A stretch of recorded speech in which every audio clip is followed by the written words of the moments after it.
ए केटा गाडी चेक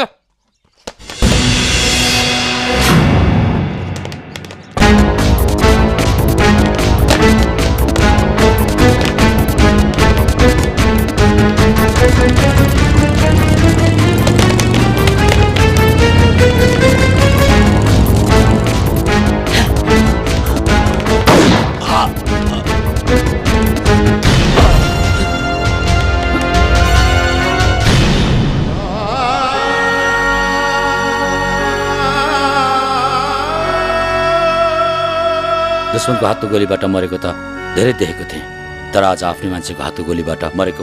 पहिलोचोटि देख्दैछु यस्तो काम नगर भनेको मान्दैन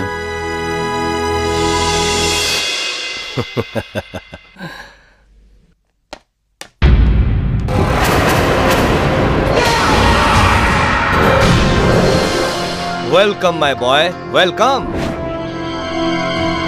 सुनेको थिएँ बाटोमा तिम्रो पुलिससँग लफडा भयो अरे तर पनि तिमीले मेरो माल सकुशलसँग ल्याउन सफल भयो I am proud of you म एकदमै खुसी छु तर म खुसी छैन व्हाट रबिश यो तिमी के भन्दैछौ ओ कतै तिम्रो इशारा त्यो मोहनपट्टि त होइन हेर अजय मोहनलाई मैले मारेको होइन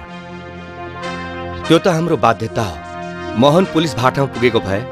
हाम्रो सारा राजहरू खोलिन्थ्यो त्यसपछि तिमीलाई थाहै छ के हुन्थ्यो र त्यसै कारणले हाम्रो अर्गनाइजेसन विरुद्ध जति पनि प्रुफ प्रमाणहरू भेटिन्छन् त्यसलाई मेटाउँदै जानुपर्छ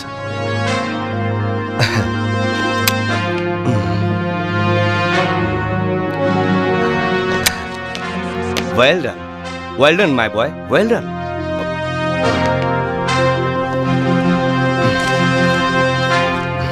यो राख टेक इट आजदेखि सदाको लागि म यो संगठनलाई छोडेर जाँदैछु यो कुरा बिर्सिदिनुस् कि अजय भन्ने पनि कोही यो संगठनमा थियो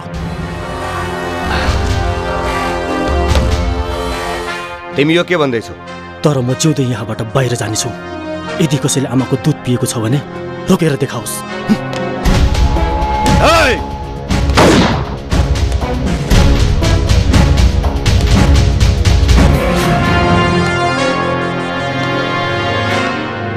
मलाई यो मान्छे जिउँदै चाहिन्छ